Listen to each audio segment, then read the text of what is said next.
Right now, I'm very excited to welcome our next keynote speaker, Gina McCarthy, the first ever National Climate Advisor. Gina's illustrious career has included serving as the 13th administrator of the Environmental Protection Agency and most recently as the CEO of the Natural Resources Defense Council. During her tenure at the EPA in the Obama-Biden administration, she spearheaded the Clean Power Plan, which set the first ever national standards for lowering carbon emissions from power plants.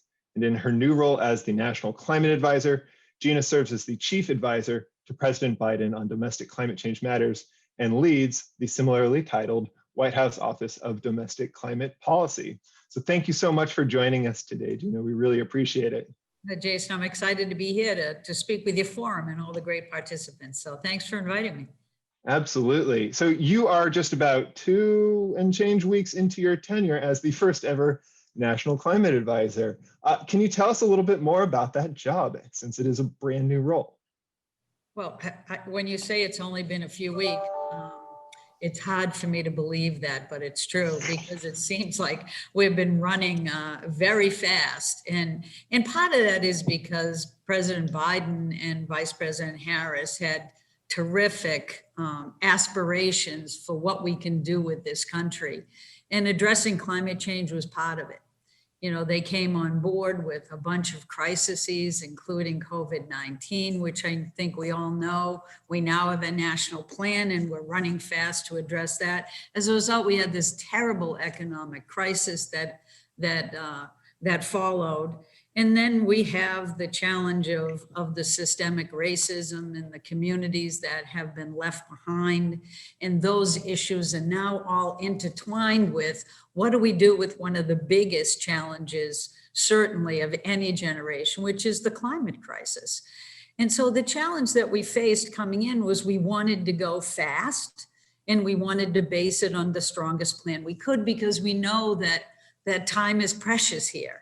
We just lost 4 years of looking backwards instead of 4 years in which we could have pushed forward with US leadership on climate, which is what this is all about. So Jason, I want to thank ESA for all of the work that they've been doing on the storage front, because frankly, this is all about building the system, the infrastructure we need to succeed on clean energy. Because as President Biden started looking at these crises, he realized a few things and he took action right away. His first was on day one, he took action to return to Paris in recognition that we have to be part of the international effort. And he knew that in order to make that happen, we had to domestically move out quickly and put a stake in the ground about what we're going to do here in our country before we can then go and use the great voice of Senator John Kerry, our Secretary John Kerry. I get confused. He was my senator way before he was my secretary. And now he's the climate envoy. Before he can use his voice internationally, we have to move forward. So day one was not just about rejoining Paris. It was about making sure that we're protecting our monuments and our special places in this country again, that we're actually rejecting projects like Keystone Pipeline, which are not consistent with our hopes and aspirations in this country for clean energy. And also that would start tackling all those rollbacks of the prior administration, which numbered larger than 100. So we did that. And then all of a sudden we were in the midst of, so what are we going to do now? And just a short period after that, we did our climate effort. And basically it was a 3 for executive order. The first executive order was really all about science. It was saying, okay, if we're going to move on climate, it's because science is telling us. So let's embrace climate again. And that is basically bringing climate integrity back to decision making across the government. Then we decided that the president was going to lift up his science advisors again and have another presidential council of advisors on science and technology, because he knows the future isn't here. We have to create it. And to do that, we have to look at innovation and technology. And then we outlined what our plans are domestically. And those plans domestically really are what he likes to call a whole of government approach. which I think is a good name for it, because basically it says, I've got this little stronghold office of the Domestic Climate Policy Group, but we're working basically as orchestra leaders for a very large band.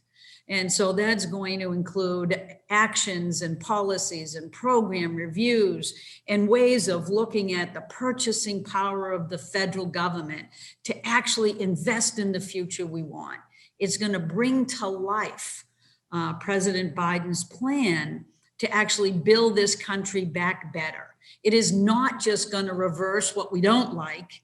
It's going to set a path forward for a clean energy future, and one that will invest in environmental justice communities again and give them a fair shake at opportunities that have been neglected for so long in those communities. So we're looking at a combination of policies, practices, program reviews, purchasing power, and frankly, just the power of the United States to once again be a leader internationally on climate. And we set out a framework for that, and we're already prepared to look at how we deliver on some of the biggest challenges with which President Biden and Vice President Harris identified in their climate action plan. And it's a really exhausting, wonderful, exhilarating, energizing opportunity. I just wish I had energy storage in my office so that it would last longer than the 16 hours we give every day.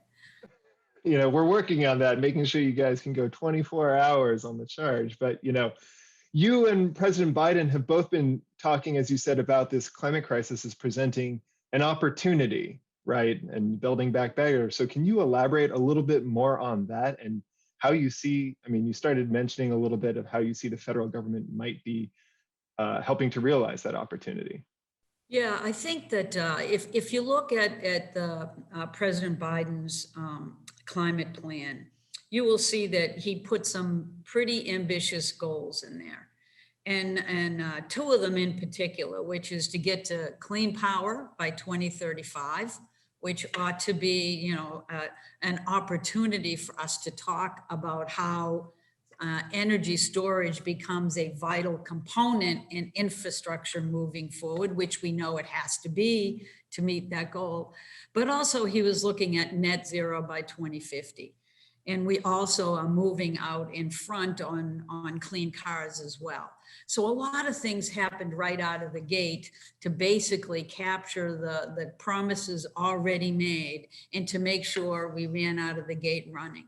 And the reason why it's so important to do that is because that President Biden isn't just moving forward with his response on COVID-19 and his American Rescue Plan to basically get people the kind of resources they need to survive while we get everybody vaccinated and return to some sense of normalcy.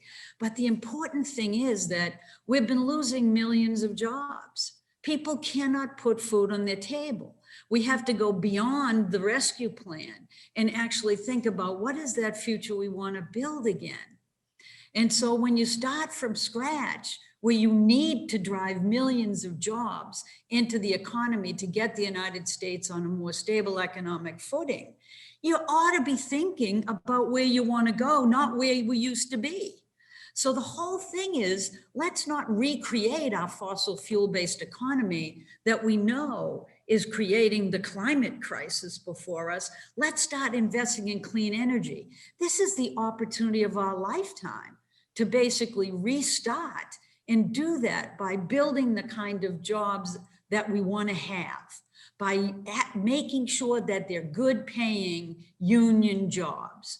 We are going to build every step of the way job growth as a fundamental principle, as well as delivering environmental justice, which has been too far on the sidelines to be an effective strategy for too long. And it's time that we invested in those communities that need investment the most. So we're going to talk about jobs. We're going to talk about health benefits today. We're going to talk about real things that you're doing. And in order to make that future happen today, we're going to talk about infrastructure investments. Building back better means building. And that means we're going to build stuff like 500,000 new charging stations for electric vehicles. And we're already seeing the car companies sit up and go, oh, so that's where we need to go? Yeah, that's where we need to go. And so it's an exciting time, I think, for all of us to use the tools that we have to really position the United States to get out of the pandemic and on a much more solid footing, and really do it in a way that lets young people who have been so active in these issues know that we've heard them, we get it. It's not about the future of me, it's about their future, and how do we build it and deliver it for the American people. That's what this is all about.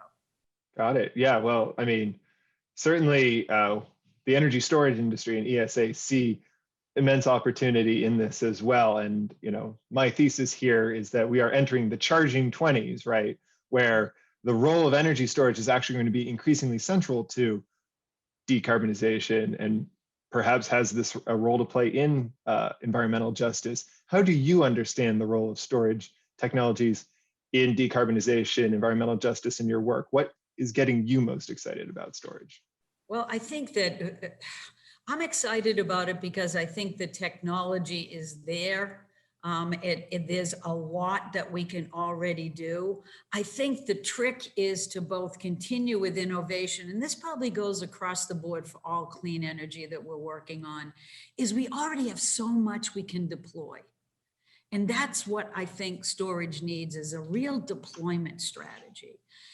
Because we don't need to sit around and say, how do we get to the next generation when I can already unveil the future generation?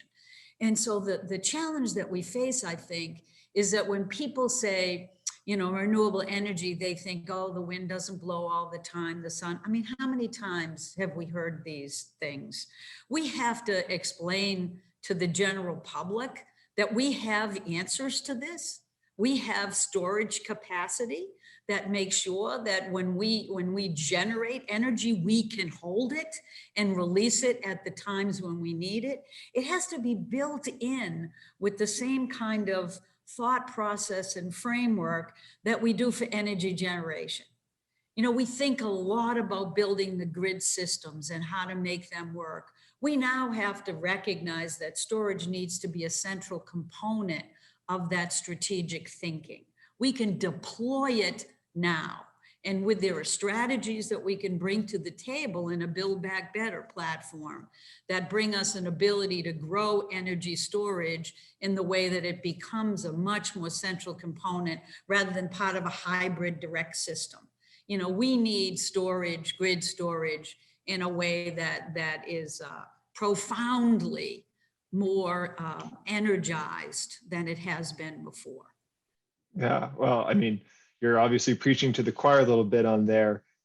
Perhaps as the last question before we run out of time, do you see also part of your work in both climate mitigation and climate adaptation? Certainly folks in the storage industry see us as a part of the resilience discussion as well. Yeah, absolutely. And I think resilience is too often seen as a secondary consideration when it really needs to move into a primary consideration. Look, we have to get the middle of the country understanding and active on climate. We need to show them what resilience looks like. We need to build it into the system so there's confidence, not just that they can embrace the challenge of the climate crisis, but we can stand up and say that the United States can make this happen. We are right now seeding a lot of the biggest opportunities to China and other countries. When we have to bring manufacturing back to us, we need to bring opportunities to build resilience into the system. And if storage isn't part of the resilience in our energy generation system, and storage isn't part of how we design from out of the gate, then we're all just going to be retrofitting our way in. And that is not efficient, it's not economic, it's not going to send the right job signals to folks that need a job now with good pay, good union access. So we have to, I think, be smarter than we were before and outline the fact that we have solutions now. The question for the whole of government approach is how we invest in them as a federal government, how we deploy what already exists, how we move from the coastlines to the engagement in every state in the middle, so they can see not just that climate change is real and the crisis is upon us, but we have solutions. Let's celebrate them. Let's spend money on them. Let's grow this clean energy future that we all talk about, and let's do it now. Well, you know, we in the industry obviously are across the country and see opportunities in every state. And so we are very much eager to work with you. And certainly ESA stands by as a resource as you and the rest of the White House put together those plans on how to bring the federal levers on driving forward energy storage for decarbonization and resilience. Thank you so much, Gina, for joining us. We're looking forward to working with you. Well, Jason, let's continue the conversation because I'd like to understand the challenges you're facing and the way we can work across the whole of government to alleviate those challenges and make sure that we're building the kind of partnership that you and I are going to be proud of. Amen. 2, 1. That was really fun. It's a testament to this industry's rising prominence to have senior White House officials taking the time to speak to us. Certainly, one of the roles ESA plays, of course, is in making sure our members' perspectives inform federal officials. In addition to our advocacy work, we also do try to assist the administration with industry convenings and other educational matters. For example, at our annual conference and expo last year, ESA Con, Department of Energy's leading staff convened with industry members to provide input on the Energy Storage Grand Challenge. This is an enormous opportunity when you join ESA. So those of you who are in the storage industry and not already members, I encourage you, please reach out and become a member today.